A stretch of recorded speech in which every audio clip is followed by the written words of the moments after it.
Estamos iniciando mais um programa Transição, a visão espírita para o novo tempo.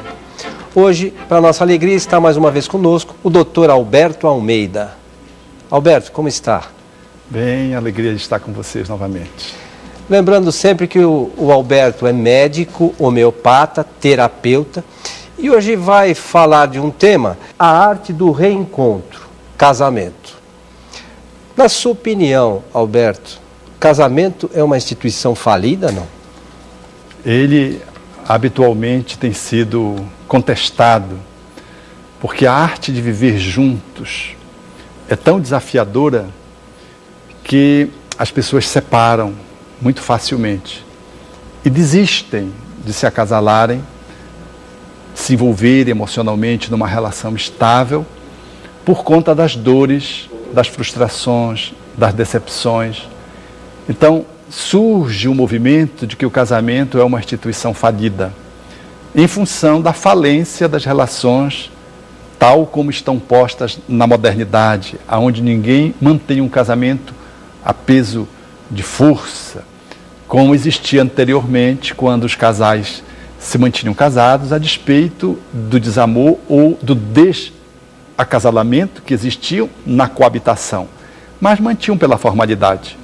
Na modernidade, portanto, com o uso da liberdade e com a emancipação da mulher economicamente colocada, posta e com as outras liberdades conquistadas, o casamento ele só se mantém quando efetivamente o casal vive uma relação harmoniosa. E por isso, o alto índice de separação, refletindo o alto índice de dificuldade das pessoas lidarem com os conflitos da relação a dois. E daí decorre, então, essa fala de que o casamento já era. Mas, na verdade, o casamento é uma proposta da lei da natureza para que estabeleçamos relações duradouras e ela tem a ver, portanto, com a lei divina, a lei de amor. Me parece, Alberto, que as pessoas hoje, boa parte delas pelo menos, estão numa segunda relação, né? E essa segunda relação, ela é vivenciada de uma forma mais serena do que a primeira relação. Parece que estão mais maduras. Existe realmente essa diferença, Alberto? Sim e não. Se aprende com a primeira relação acerca dos pontos que fragilizaram o relacionamento, a pessoa cresce e fica mais habilitada para poder estabelecer um relacionamento mais saudável posteriormente. Mas se a pessoa se separa e acha que sempre o culpado é o outro e não aprende, portanto, com a separação, ela continua imatura e vai repetindo outras relações frustrantes, ao ponto de depois concluir: mulher não presta, homem não presta, dada a repetição das decepções relacionais a que ela se permitiu, caracterizando profundamente que ela mudou de parceiro, mas não mudou de postura diante dos parceiros, diante das novas parcerias. Então, há que se aprender quando se há uma ruptura. E quando o casamento ele se estabelece de uma perspectiva por impulso, por sair de casa, por um motivo econômico, por um status, apenas pela uma apresentação física ou pela uma atração sexual, este casamento, muito próprio nos relacionamentos às vezes mais imaturos, de pessoas de menos idade, eles são casamentos que não conseguem ter substância, porque a motivação não foi a motivação principal, a amorosidade. Então, ele não se sustenta. Se com a amorosidade, o relacionamento conjugal, ele tem dificuldade, muitas vezes, de superar os eventos naturais que emergem, conflituais dentro da dinâmica do relacionamento, quanto mais sem amor. Então, o alpinista social que se casa para poder subir do ponto de vista do status, aquele ambicioso que casa pela bolsa, o outro porque a pessoa era muito bonitinha ou bonitinho, esse relacionamento ele não avança. Então, há muitos casamentos que não dão certo, tal como você propôs, porque eles são feitos por motivações que não sustentam nenhuma relação de natureza conjugal. Por isso poderíamos até dizer que esse tipo de casamento já era, ele não consegue se assegurar. Agora, quando acontece, seja por qualquer motivo for, uma frustração conjugal e uma separação, seguida de uma reflexão, de um aprendizado por parte daqueles que se separaram, esta pessoa, ela se gabarita melhor para um novo relacionamento, é verdade. Nessas relações, uma grande dificuldade é das pessoas entenderem que amar é doar-se. Eu acho que algumas pessoas têm esse sentimento um pouquinho de ser dono da outra. É difícil isso, né, Alberto? Esse modelo de casamento é um modelo que pode até durar se uma pessoa submissa se estabelecer num relacionamento e ficar sob a custódia do outro, que tem a posse sobre ela, por assim dizer. É um relacionamento no qual há uma dependência psicológica. Mas aquele que domina, se ele cansa, ou se o dominado se insurge porque cansou de não ter voz, não ter voto, não ter espaço de movimentação para que ele pudesse se apresentar na relação, ocorre uma ruptura, um conflito, e ocorre, se o casal não se realinha, uma ruptura do relacionamento. Um bom relacionamento não é aquele em que um domina o outro, mas sim naquele no qual há um espaço de abertura, no qual o casal ele pode permutar possibilidades, aonde há competências diferenciadas e aonde eles articulam essas competências diferenciadas. E aonde eu aprendo com você, minha esposa, eu esposa, aprendo com você, meu parceiro de caminhada. Esse relacionamento, ele funciona como um relacionamento que traduz uma dinâmica de crescimento para ambos, o casal. Há um outro tipo, ao invés desse da dependência, tem um outro na qual a disputa, que é a maioria dos casais. Hoje é muito difícil ver uma pessoa se submeter a outra e ficar como um capacho na relação. O que é mais frequente na atualidade é uma dinâmica de ver quem é melhor, quem é mais sarado, quem ganha mais, quem é mais bonito, quem tem mais saber, Então, nós trazemos para a relação conjugal um contexto que faz parte da sociedade competitiva.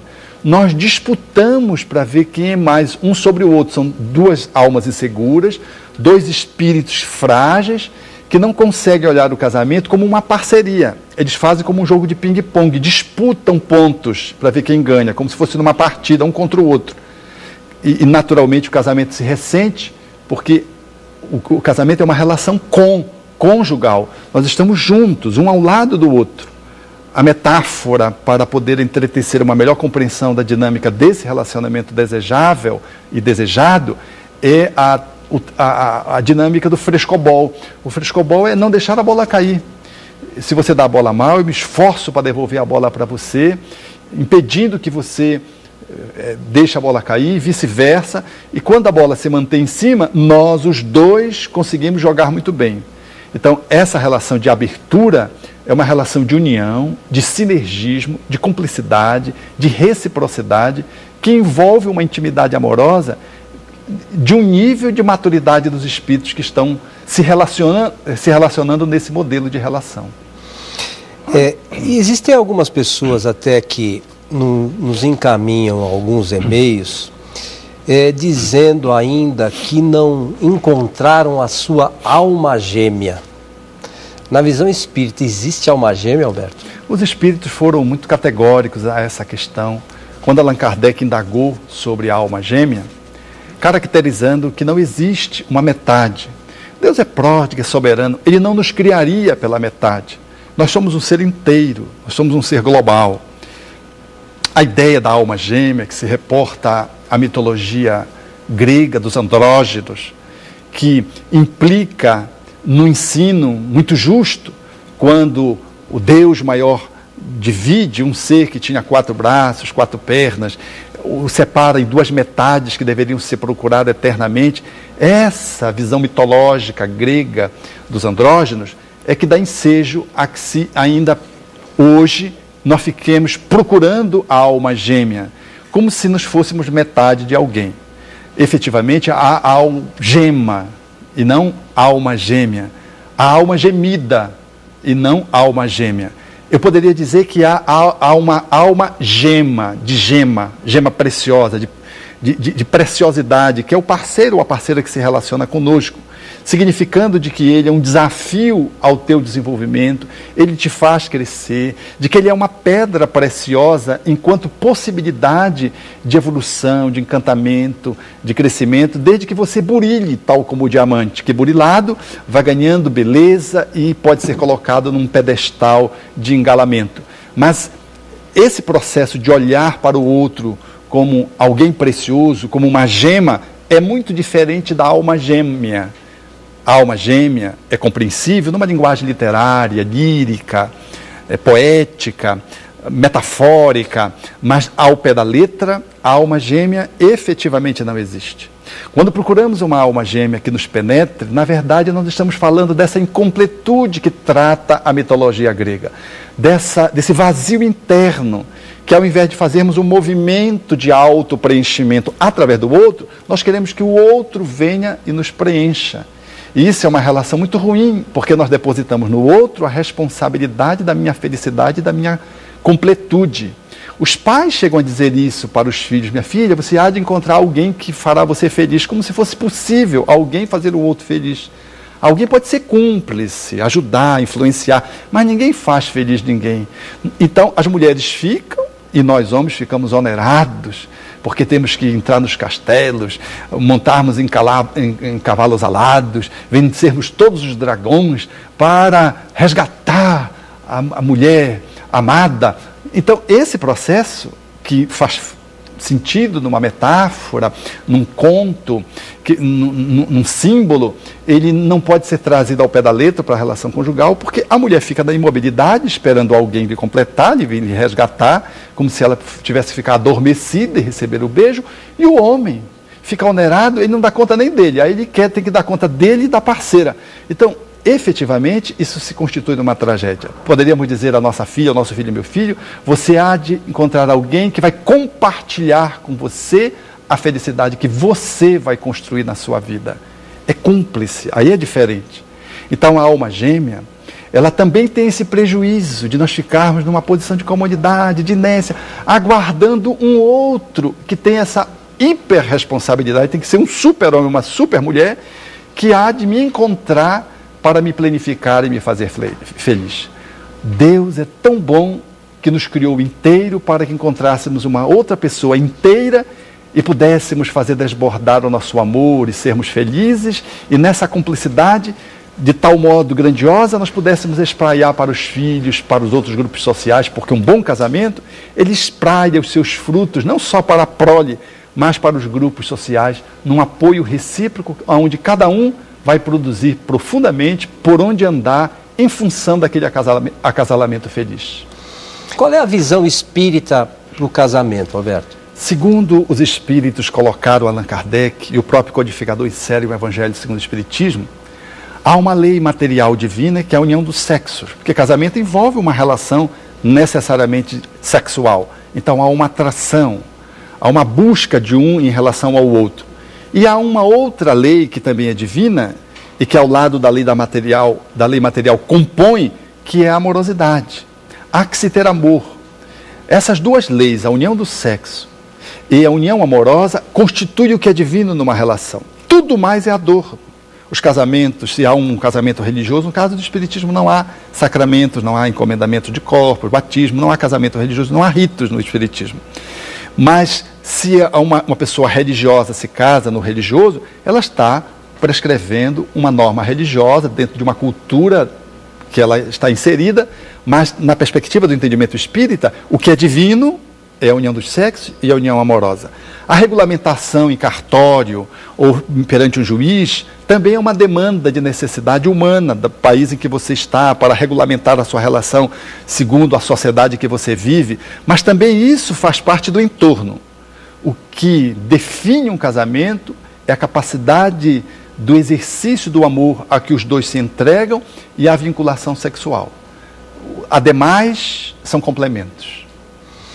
Alberto, nós vamos para um breve intervalo e já retornamos com os nossos amigos de casa.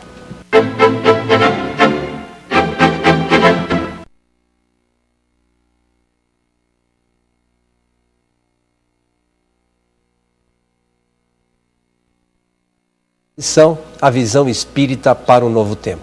Hoje estamos com o Alberto Almeida. O Alberto está comentando acerca do seu livro mais recente, A Arte do Reencontro, Casamento. E, Alberto, dentro dessa visão espírita que você colocou, vamos aproveitar o que o espiritismo pensa. É melhor casar ou ir ficando, como muita gente está fazendo na atualidade? O casamento é tão desafiador